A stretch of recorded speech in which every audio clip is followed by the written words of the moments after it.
नए साल पर हर व्यक्ति, हर संस्था आने वाले साल में कुछ और बेहतर करने, बेहतर बनने के संकल्प लेते हैं।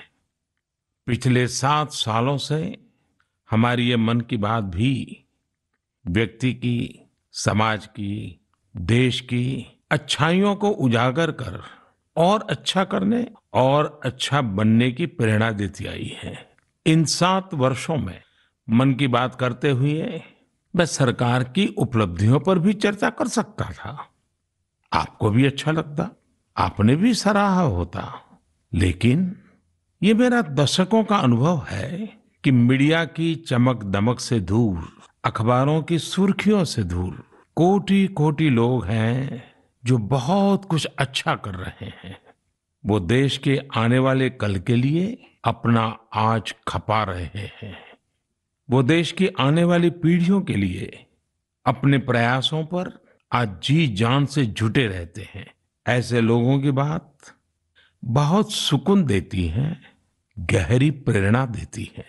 मेरे लिए मन की बात हमेशा से ऐसे ही लोगों के प्रयासों से भरा हुआ, खिला हुआ, सजा हुआ एक सुंदर उपवन रहा है। और मन की बात में तो हर महीने मेरी मशक्कत ही इस बात पर होती है, इस उपवन की कौन सी पंखुड़ी आपके बीच लेकर के आऊं। मुझे खुशी है कि हमारी बहुरत्ना वसुंधरा के पुण्य कार्यों का अविरल प्रवाह निरंतर बहता रहता है। और आज जब देश अमृत महोत्सव मना रहा है, तो ये जो जनशक्ति है, जन जन की शक्ति है, उसका उल्लेख, उसके प्रयास, उसका परिश्रम भारत के और मानवता के उज्जवल भविष्य के लिए एक तरह से गारंटी देता है। साथियों, ये जनशक्ति की ही ताकत है, सबका प्रयास है कि भारत 100 साल में आई सबसे बड़ी महामारी से लड़ सका। हम हर मुश्किल समय में एक दूसरे के साथ एक परिवार की तरह खड़े रहे।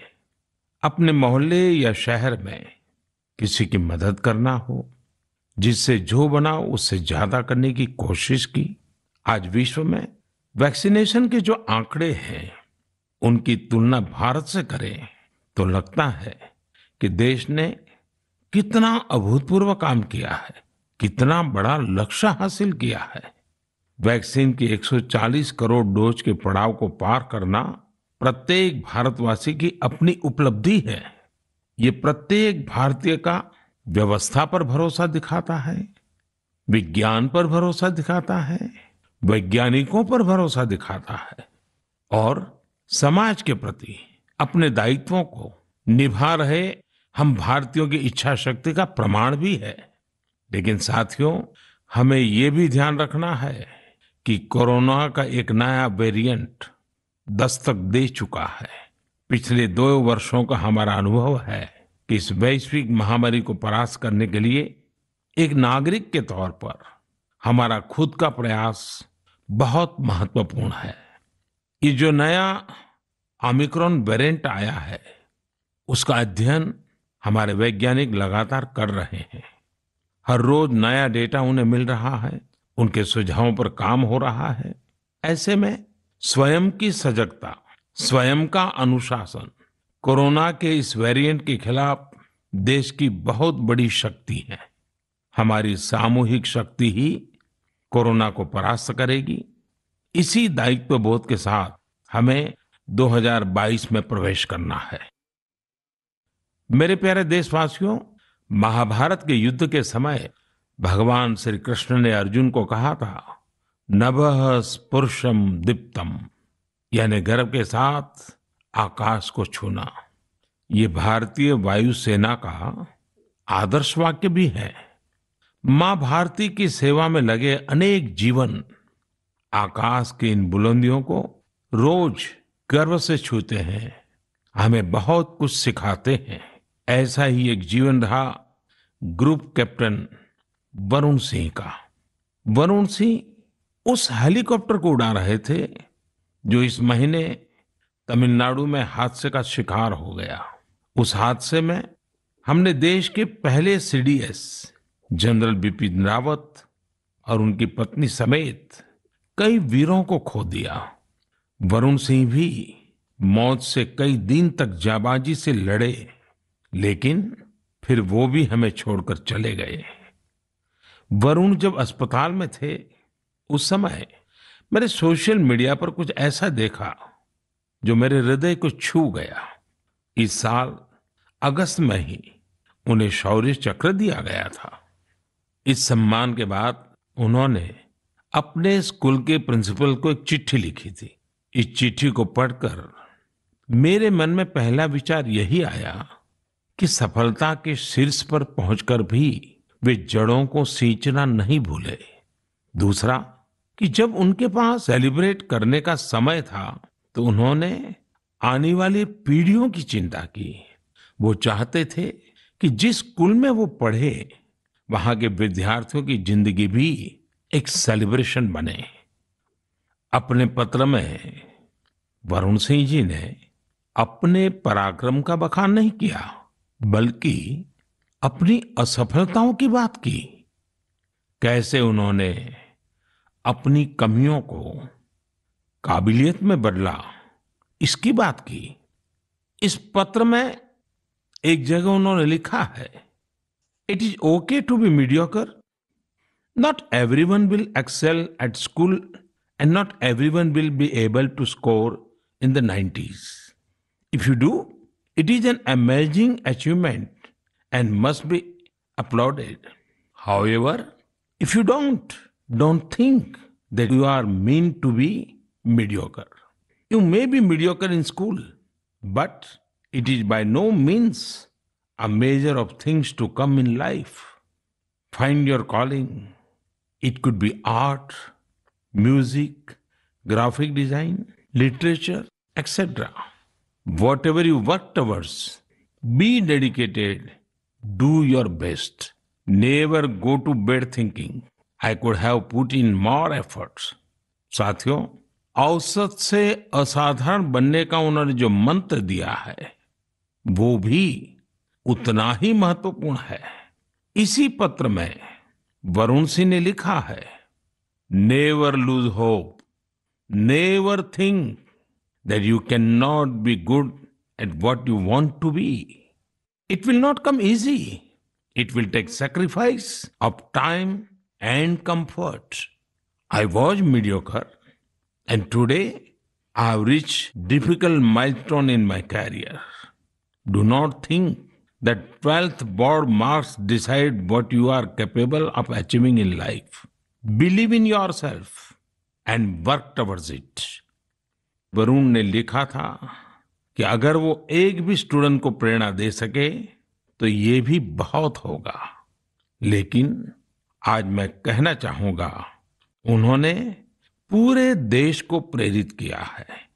उनका लेटर भले ही केवल स्टूडेंट से बात करता हो, लेकिन उन्होंने हमारे पूरे समाज को संदेश दिया है। साथियों, हर साल मैं ऐसे ही विषयों पर विद्यार्थियों के साथ परीक्षा पर चर्चा करता हूं। इस साल भी एग्जाम से पहले मैं स्टूडेंट्स के साथ चर्चा करने की प्लानिंग कर रहा हूं। इस कार्यक्रम के लिए 2 दिन बाद 28 दिसंबर से mygov.in पर रजिस्ट्रेशन भी शुरू होने जा रहा है। ये रजिस्ट्रेशन 28 दिसंबर से 20 जनवरी तक चलेगा। इसके लिए क्लास 9 से 12 तक के स्टूडेंट्स, टीचर्स और पेरेंट्स के लिए ऑनलाइन कंपटीशन भी आयोजित होगा। मैं चाहूंगा कि आप सब इसमें जरूर हिस्सा लें। आपसे मुलाकात करने का मौका मिलेगा। हम सब मिलकर परीक्षा, करियर, सफलता और विद्यार्थी जीवन से जुड़े अनेक पहलुओं पर मंथन करेंगे।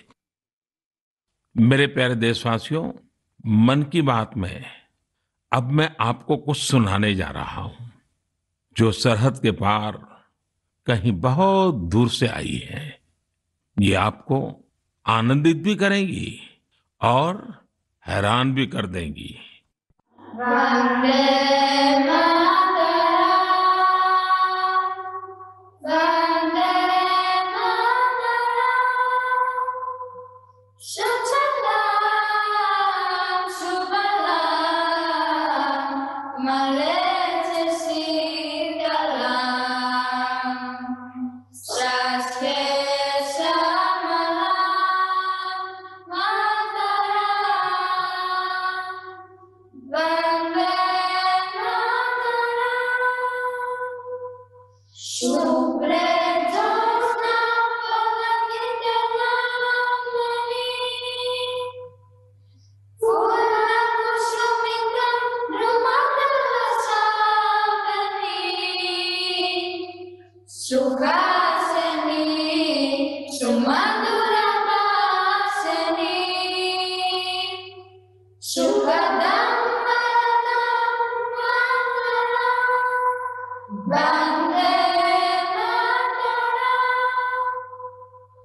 मुझे पूरा विश्वास है कि ये सुनकर आपको बहुत अच्छा लगा होगा, गर्व की अनुभूति हुई होगी। वंदे मातरम में जो भाव निहित है वो हमें गर्व और जोश से भर देता है। साथियों, आप ये जरूर सोच रहे होंगे कि आखिर ये खूबसूरत वीडियो कहाँ का है, किस देश से आया है। इसका जवाब आपकी हैरानी और बढ़ा देगा। वंदे मातरम प्रस्तुत करने वाले ये स्टूडेंट्स ग्रीस के हैं। वहां वे इलिया के हाई स्कूल में पढ़ाई करते हैं। इन्होंने जिस खूबसूरती और भाव के साथ वंदे मातरम गाया है वो अद्भुत और सराहनीय है। ऐसे ही प्रयास दो देशों के लोगों को और करीब लाते हैं। मैं ग्रीस के इन छात्र छात्राओं और उनके टीचर्स का अभिनंदन करता हूं। आजादी के अमृत महोत्सव के दौरान किए गए उनके प्रयास की सराहना करता हूं। साथियों, मैं लखनऊ के रहने वाले नीलेश जी की एक पोस्ट की भी चर्चा करना चाहूंगा। नीलेश जी ने लखनऊ में हुए एक अनूठे ड्रोन शो की बहुत प्रशंसा की है। ये ड्रोन शो लखनऊ के रेसिडेंसी क्षेत्र में आयोजित किया गया था। 1857 के पहले स्वतंत्रता संग्राम की गवाही रेसिडेंसी की दीवारों पर आज भी नजर आती है।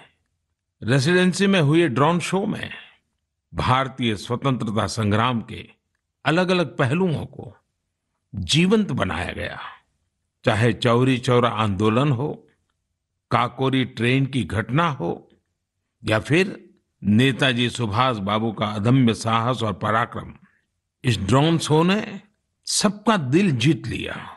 आप भी इसी तरह अपने शहरों के, गांवों के आजादी के आंदोलन से जुड़े अनूठे पहलुओं को लोगों के सामने ला सकते हैं। इसमें टेक्नोलॉजी की भी खूब मदद ले सकते हैं। आजादी का अमृत महोत्सव हमें आजादी की जंग की स्मृतियों को जीने का अवसर देता है, उसको अनुभव करने का अवसर देता है। ये देश के लिए नए संकल्प लेने का, कुछ कर गुजरने की इच्छा शक्ति दिखाने का प्रेरक उत्सव है, प्रेरक अवसर है। आइए स्वतंत्रता संग्राम की महान विभूतियों से प्रेरित होते रहें, देश के लिए अपने प्रयास और मजबूत करते रहें। मेरे प्यारे देशवासियों, हमारा भारत कई अनेक असाधारण प्रतिभाओं से संपन्न है, जिनका कृतित्व दूसरों को भी कुछ करने के लिए प्रेरित करता है। ऐसे ही एक व्यक्ति हैं तेलंगाना के डॉक्टर कुरेला विट्ठलाचार्य जी। उनकी उम्र 84 साल है। विट्ठलाचार्य जी इसकी मिसाल है कि जब बात अपने सपने पूरे करने की हो तो उम्र कोई मायने नहीं रखती। साथियों, विट्ठलाचार्य जी की बचपन से एक इच्छा थी, कोई एक बड़ी सी लाइब्रेरी खोले। देश तब गुलाम था, कुछ परिस्थितियां ऐसी थी कि बचपन का वो सपना तब सपना ही रह गया। समय के साथ विट्ठलाचार्य जी लेक्चरर बने, तेलुगु भाषा का गहन अध्ययन किया और उसी में कई सारी रचनाओं का सृजन भी किया। 6-7 साल पहले वो एक बार फिर अपना सपना पूरा करने में जुटे। उन्होंने खुद की किताबों से लाइब्रेरी की शुरुआत की, अपने जीवन भर की कमाई इसमें लगा दी। धीरे धीरे लोग इससे जुड़ते चले गए और योगदान करते गए। यदाद्री भुवनागिरी जिले के रमन्नापेट मंडल की इस लाइब्रेरी में करीब 2 लाख पुस्तकें हैं। विट्ठलाचार्य जी कहते हैं कि पढ़ाई को लेकर उन्हें जिन मुश्किलों का सामना करना पड़ा, वो किसी और को न करना पड़े। उन्हें आज ये देखकर बहुत अच्छा लगता है कि बड़ी संख्या में स्टूडेंट्स को इसका लाभ मिल रहा है। उनके प्रयासों से प्रेरित होकर कई दूसरे गांवों के लोग भी लाइब्रेरी बनाने में जुटे हैं। साथियों, किताबें सिर्फ ज्ञान ही नहीं देती, बल्कि व्यक्तित्व भी संवारती हैं, जीवन को भी गढ़ती हैं। किताबें पढ़ने का शौक एक अद्भुत संतोष देता है। आजकल मैं देखता हूं कि लोग ये बहुत गर्व से बताते हैं कि इस साल मैंने इतनी किताबें पढ़ी, अब आगे मुझे ये किताबें और पढ़नी है। ये एक अच्छा ट्रेंड है जिसे और बढ़ाना चाहिए। मैं भी मन की बात के श्रोताओं से कहूंगा कि आप इस वर्ष की अपनी उन 5 किताबों के बारे में बताएं जो आपकी पसंदीदा रही हैं। इस तरह से आप 2022 में दूसरे पाठकों को अच्छी किताबें चुनने में भी मदद कर सकेंगे।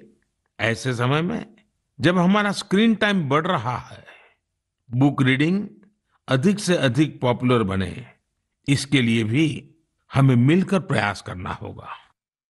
मेरे प्यारे देशवासियों, हाल ही में मेरा ध्यान एक दिलचस्प प्रयास की ओर गया है।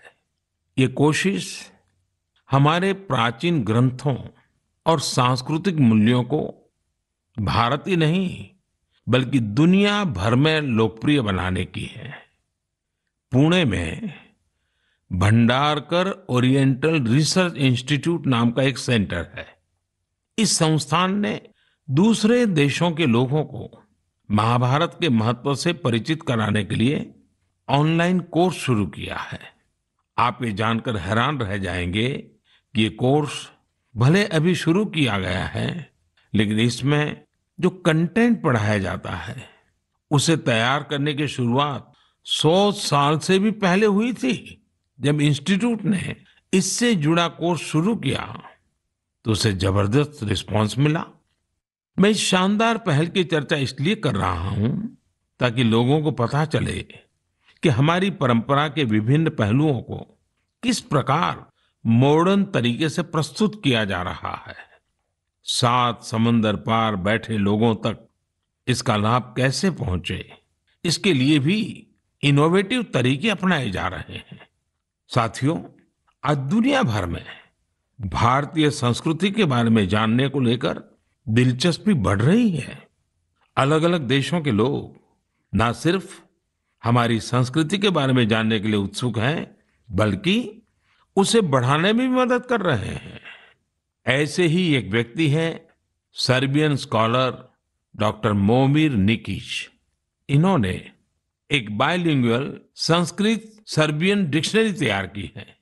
इस डिक्शनरी में शामिल किए गए संस्कृत के 70,000 से अधिक शब्दों का सर्बियन भाषा में अनुवाद किया गया है। आपको ये जानकर और भी अच्छा लगेगा कि डॉक्टर निकिच ने 70 वर्ष की उम्र में संस्कृत भाषा सीखी है। वे बताते हैं कि इसकी प्रेरणा उन्हें महात्मा गांधी के लेखों को पढ़कर मिली। इसी प्रकार का उदाहरण मंगोलिया के 93 साल के प्रोफेसर जे गेंदेधरम का भी है। पिछले 4 दशकों में उन्होंने भारत के करीब 40 प्राचीन ग्रंथों, महाकाव्यों और रचनाओं का मंगोलियन भाषा में अनुवाद किया है। अपने देश में भी इस तरह के जज्बे के साथ बहुत लोग काम कर रहे हैं। मुझे गोवा के सागर मुले जी के प्रयासों के बारे में भी जानने को मिला है, जो सैकड़ों वर्ष पुरानी कावी चित्रकला को लुप्त होने से बचाने में जुटे हैं। कावी चित्रकला भारत के प्राचीन इतिहास को अपने आप में समेटे हैं। दरअसल काव का अर्थ होता है लाल मिट्टी। प्राचीन काल में इस कला में लाल मिट्टी का प्रयोग किया जाता था। गोवा में पुर्तगाली शासन के दौरान वहां से पलायन करने वाले लोगों ने दूसरे राज्यों के लोगों का भी इस अद्भुत चित्रकला से परिचय कराया। समय के साथ ये चित्रकला लुप्त होती जा रही थी, लेकिन सागर मुले जी ने इस कला में नई जान फूंक दी है। उनके इस प्रयास को भरपूर सराहना भी मिल रही है। साथियों, एक छोटी सी कोशिश, एक छोटा कदम भी हमारी समृद्ध कलाओं के रक्षण में बहुत बड़ा योगदान दे सकता है।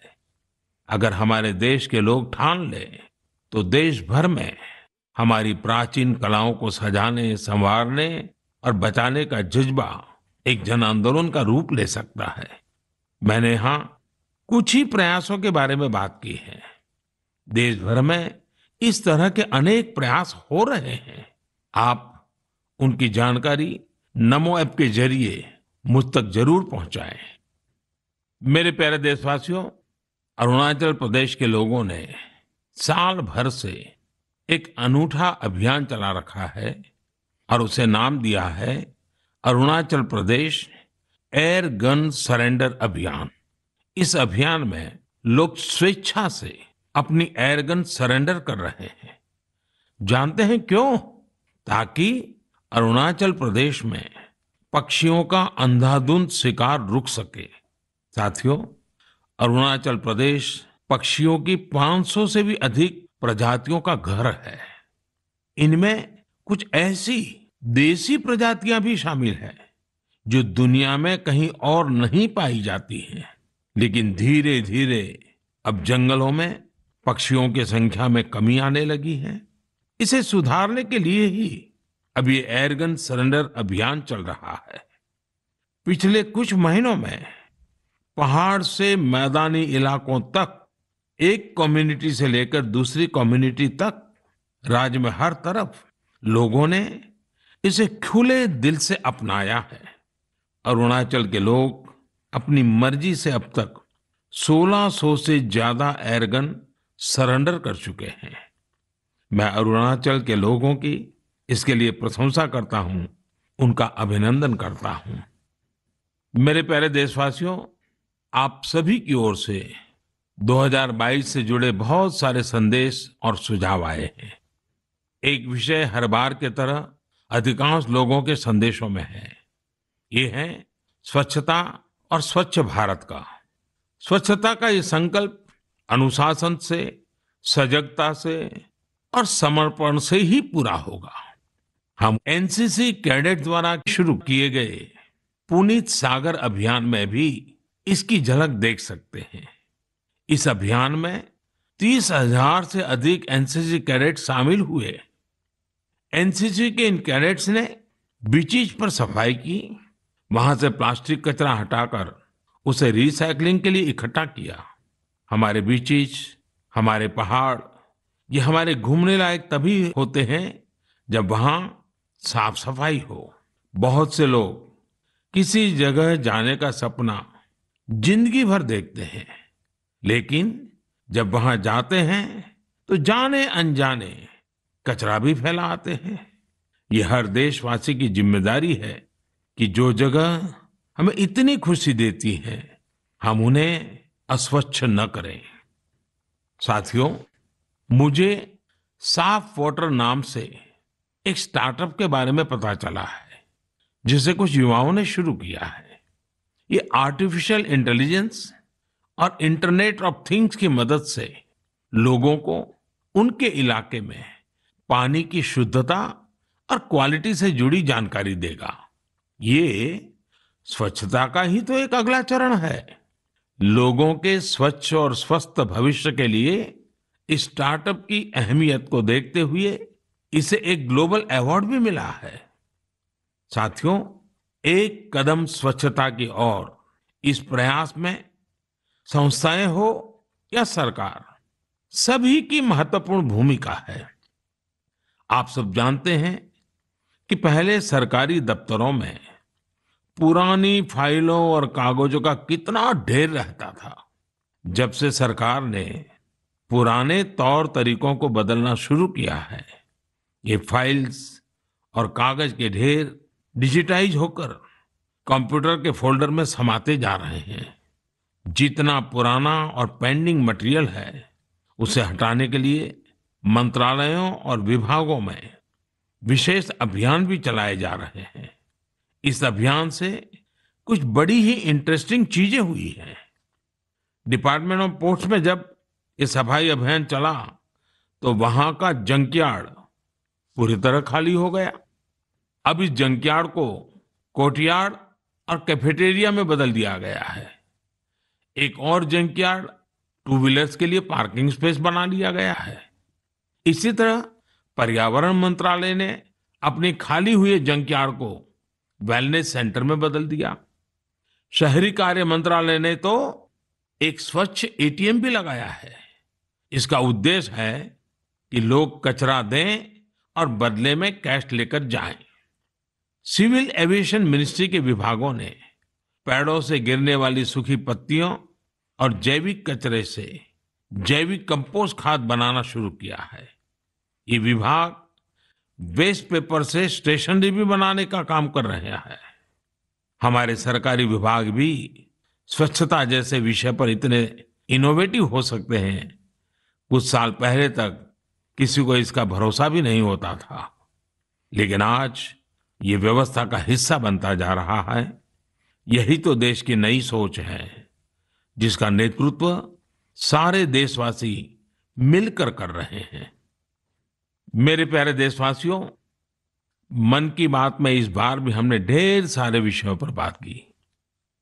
हर बार की तरह एक महीने बाद हम फिर मिलेंगे, लेकिन 2022 में हर नई शुरुआत अपने सामर्थ्य को पहचानने का भी एक अवसर लाती है।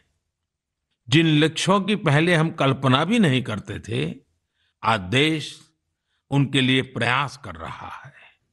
हमारे यहाँ कहा गया है, क्षणशः कणशश्चैव विद्याम अर्थंच साधयेत्। क्षणे नष्टे कुतो विद्या, कणे नष्टे कुतो धनम। यानी जब हमें विद्या अर्जित करनी हो, कुछ नया सीखना हो, करना हो, तो हमें हर एक क्षण का इस्तेमाल करना चाहिए।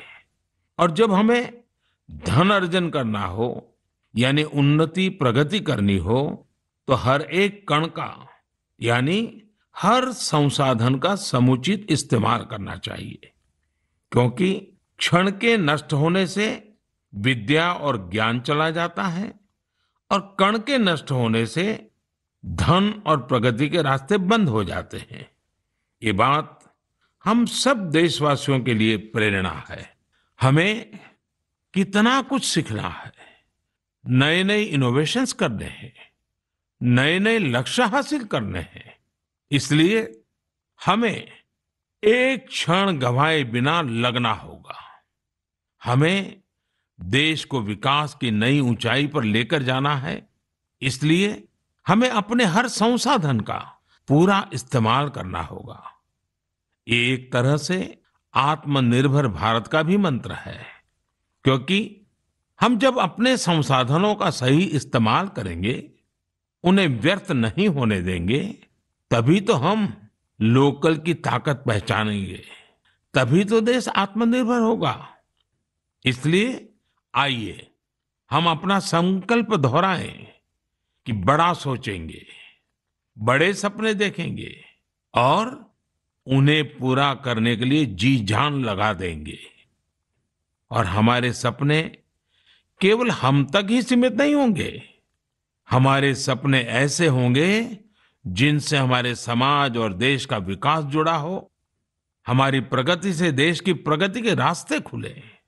और इसके लिए हमें आज ही लगना होगा, बिना एक क्षण गवाए, बिना एक कण गवाए। मुझे पूरा भरोसा है, इसी संकल्प के साथ आने वाले साल में देश आगे बढ़ेगा और 2022 एक नए भारत के निर्माण का स्वर्णिम पृष्ठ बनेगा। इसी विश्वास के साथ आप सभी को 2022 की ढेर सारी शुभकामनाएं। बहुत बहुत धन्यवाद।